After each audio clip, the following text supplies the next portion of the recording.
So, Gour Govinda. Anybody know anything about Gour Govinda Maharaj? What? Yeah, he did. He caused heaps of trouble. At one time, I was driving to Germany. They donated some Mercedes vans, right? And one of them had been done up like a camper van, right? So I drove Jayapataka from Calcutta to Bhubaneswar, right? You know what Indian roads are like, right? Anyway, it was at night. We drove at night. So I was racing with a rabbit. The rabbit is the Indian equivalent of the Greyhound bus, right? You know what a Greyhound bus is, right? A bus that travels all over America. They have a rabbit that travels all over India. And I was racing with it with a rabbit, right? So we hit a big bump, and Jayapataka, he was sleeping on the bench at the back. We had a bunk at the back, and he took off and boom, hit the floor, right? So, and then he said, slow down, with an American accent, of course, right? So, yeah. And then we went to Bhubaneswar. When we got to Bhubaneswar, he says, this Gour Govinda Maharaj, he doesn't know anything. He thinks ISKCON is Bhubaneswar, right? So he said, we should send him around the world, right? So he can realize what is ISKCON. So what happened? They sent him around the world and he caused so much trouble, right?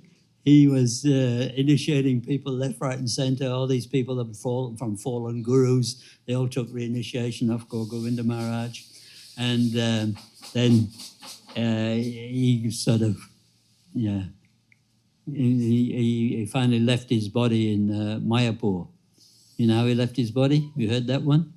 No, well, because he used to preach, right, in the line of Gurudev, our Gurudev, right? So he would not accept this Folvad philosophy that the ISKCON Wallahs have, right? That we fell from Vrindavan, we fell from Goloka, we fell from Vaikuntha, wherever we were, right? So he never accepted that, because Prabhupada said, for anyone to fall from Goloka, Vrindavan, is impossible, right? Nobody can fall. But he quotes, he says this to one hippie back in about 1966 or 67 when the movement was just starting, right? He said, where are you going? No, you got a stool, all right. Anyway, the GBC, they had a resolution on the board, right, to kick Govinda Maharaj out of ISKCON, right? So one time, he manifested a sickness pastime, right? But it wasn't a sickness pastime. They called he was just like, he was out, unconscious. And he was actually in trance. And they called doctors. Doctors couldn't say, we don't know what's wrong with him. We don't have any medicine for this, whatever his condition is. And anyway, they brought one Ayurvedic guy, and he said, oh, well, he's actually in trance, right? So he was a very realized personality that was able to leave his body and enter Krishna's pastimes. Anyway, they had this resolution on the committee, on the GBC with the Good Boys Club, right? And they were going to kick him out for his preaching that, no jivas fall from the spiritual world. And what happened? He just went into trance, laid down on the bed. He says, now I'm leaving, right? They took his deity, a little deity. What was his name of his deity? Yeah, Gopal Jew. And they put that on his chest. They put a picture of Prabhupada near him, and he just left his body, right? So then they knocked that GBC resolution on the head, and they declared that he was a saint, right? Because nobody could have left in that manner. Anyway, His Holiness Gour Govinda was born in a place near Jagannath Puri, in the district of Katha, not far from Jagannath Puri Dham. In the year 1929, a family of devotees. he grew up in a devotional atmosphere in the village of Gadaigiri in Orissa. In his childhood days, his father would often read to him from the Vedic literatures. They would all sing the Mahamantra and the songs of Narottam Das Thakur. The Giri family is known as the most famous kirtan performers in Orissa, dating from the time of Shyamananda Prabhu. So this family tradition goes back 400 years.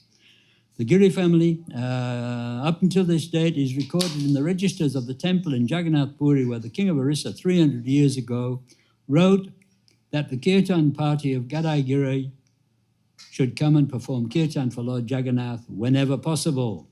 In Orissa, they are seen as kirtan gurus.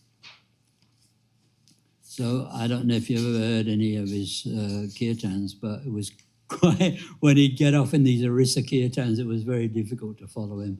Anyway, Gour Govinda Maharaj was never much interested in his high school studies. In fact, he never looked at the books. But by Krishna's mercy, he passed all his exams.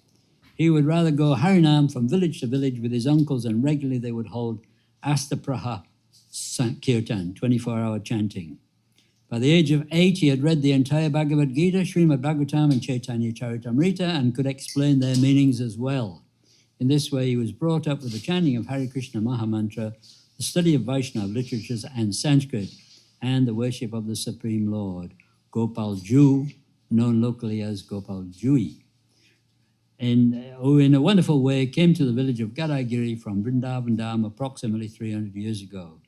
He had a picture of Gopal Ju when he left his body. He didn't have the original deity. Up until the present day, the deity of Gopal Ju has been worshipped by the locals, and Gour Govinda Swami has also engaged in the worship of Gopal Ju since the age of 6. He would always watch the aarti being performed, and Gopal Ju, getting dressed, help sew garlands or do whatever little service he could do. He would never take any food that was not offered to Gopal. Often at night, he would recite a poem version of the Srimad Bhagavatam in front of Gopal Ju. Many villagers would come and hear his recitation of the Arya Bhagavatam, Ramayana and Mahabharata. In this way, from his very young age, Gopal always remained in his heart. As a matter of fact, even up till this day, he will not go anywhere without first having darshan of Gopal Ju. After the death of his father, he became responsible for maintaining the family, and when he entered the Grihastha ashram at the request of his widowed mother, the burden increased, but his devotion to Gopal never slackened. Always keeping Krishna in the center, he would daily speak to his family from the Bhagavad Gita and early in the morning worship Tulsi. Also, during this time as a householder, when he adopted the profession of a school teacher, he would take every opportunity to speak to his students about Krishna and the devotional principles. Throughout his whole life, he was in search of that person who could help him develop his understanding of the Mahamantra. And when he left home at the age of 45, he traveled around India as a mendicant for 1 year, visiting many holy places along the river Ganges, looking for a bona fide guru, sadhu. He could not find anyone to inspire him, however, and disappointed, he went to Vrindavan, thinking that in Krishna's dear abode, his desire would certainly be fulfilled. So when Damodar Maharaj was giving a class one time, he mentioned that Gurudev was married, and he told him that he'd had sex 7 times, and he had 7 children, right? Each time was a winner. He didn't waste his energy, right? And his wife didn't like the idea of him taking sannyas, but anyway, he left anyway. And one time when he was in his household life, one sadhu came to their house, and they said they had 7 kids. They had one quilt, one big blanket, right? And the sadhu, he had no blanket, right? So when he left the next day, Gour Govinda Maharaj gave him the blanket. And his wife was furious. She says, "What are you doing? We've only got one blanket and you've just given it away." He says, "Yeah, but we've got a house." He doesn't have a house. So in this way, he ruled supreme in that household. So 2 weeks after arriving in Vrindavan, he saw a big signboard with the words, "International Society for Krishna Consciousness." Founder Acharya A.C. Bhaktivedanta Swami Srila Prabhupada. He desired to meet Srila Prabhupada. Srila Prabhupada had just finished his lunch when Gour Govinda Swami entered the room and paid his obeisances. Srila Prabhupada then asked him, first time he saw him, "Have you taken sannyas?" Maharaj said, "No." And Srila Prabhupada said, "Then I will give you sannyas." At that time, Gour Govinda Swami understood that Prabhupada knew his heart and he surrendered to him. In 1975, at the opening of ISKCON's Krishna Balaram temple in Vrindavan, Srila Prabhupada accepted him as a disciple and awarded him the sannyas order. Though at that time, all the big ISKCON gurus, they said, "How can you give him sannyas? He's a new man. He's only just come, you can give him sannyas." And Prabhupada totally says, "You're all new man. He's an old man," right? He's been around many lives, right? So he sent him to preach in Orissa and construct a temple on the newly donated property in Bhubaneswar. So that property was out in the Wop-Wops, right? In the middle of nowhere, right? And that's when we went there. There was just a basic structure. No temple wasn't constructed. There was 2 huts on the property, right? One, Gour Govinda Maharaj, and the other one he used to give a class, and a couple of American devotees were staying with him. I forget what their names were. They used to stay in that one, and then they used to oversee the construction of the temple. So now that area, that desert, is the main street, right, in Bhubaneswar. It's the big center. So for Bhubaneswar. Srila Prabhupada instructed Gour Govinda Maharaj to install deities of Krishna Balaram because the property very much resembled Raman Reti, the place where ISKCON Vrindavan is situated. Srila Prabhupada visited Bhubaneswar in 1977 and personally laid the foundation stone on the appearance day of Nityananda Prabhu, making it his last founded project. So at that time, Srila Prabhupada spent 17 days with Gour Govinda Maharaj. Prabhupada never spent any time with anybody like that. He spent 17 days with Gour Govinda Maharaj, right? And at that time it said, and not written down anywhere, but he gave him his Siddha Deha. He gave him his spiritual form. So who knows? We can accept the rumors. Prabhupada visited Bhubaneswar in 1977, and we did that one. In 1991, after many years of struggle and hard work, what's that? 77 minus 91 minus 77 is what? 14 years? 14 years it took to build that temple, right? After many years of struggling and hard work, the temple was inaugurated with the opening ceremony and an installation of the Lordship Sri Sri Gaunitai, Sri Sri Krishna Balaram, and Sri Jagannath Baladev Subhadra. The Krishna Balaram Mandir, in a grand traditional style Vedic temple, now draws hundreds of thousands of visitors every year and 100,000 guests for Janmashtami, the day on which Krishna appeared. So it says at present Gour Govinda Maharaj is one of the ISKCON's governing body commissioners for Orissa and initiating spiritual master, but they kicked him out of that position because this was obviously written. When was it written?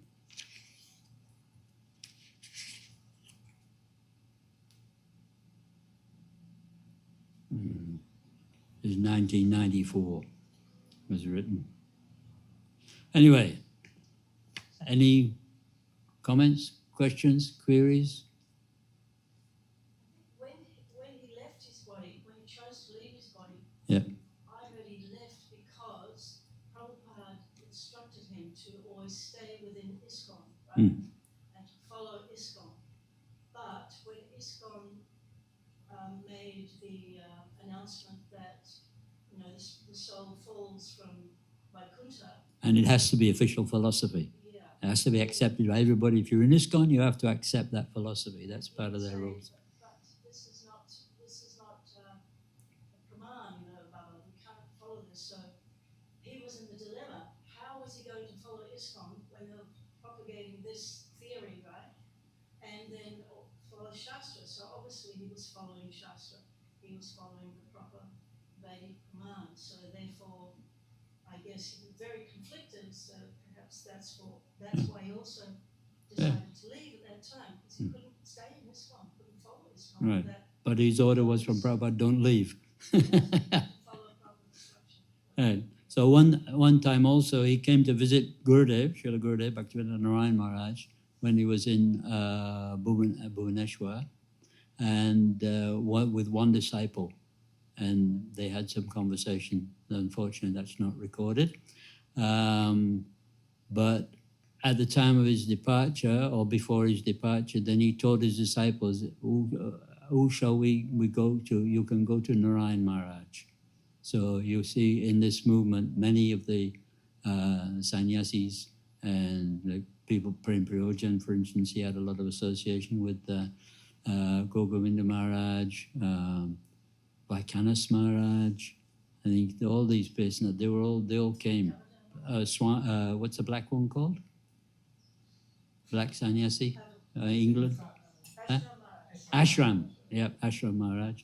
He was one of those personalities that came to Gurudev, and he said that whenever Gurudev said that whenever he would get any books, he would always send them to Gour Govinda Maharaj. So he was not an ordinary personality, great soul. So the time of departure, he was not with ISKCON, was he? He was upstairs in the long building, right? Not the long building, in the building where Prabhupada used to stay, Prabhupada's room. He was upstairs and he left his body there, right? And so they had a resolution on the table to kick him out of ISKCON for his preaching that fall vad is not non-bona fide philosophy. Nobody actually falls from the spiritual world. And that's where he left his body. But as I say, they had a resolution. And then when he just, he picked up a picture of Gopal, he lay down on his bed and he said, I'm leaving. Right? Just like that. And they put a picture of Gopal Ju and Prabhupada, and he left his body. It's like that.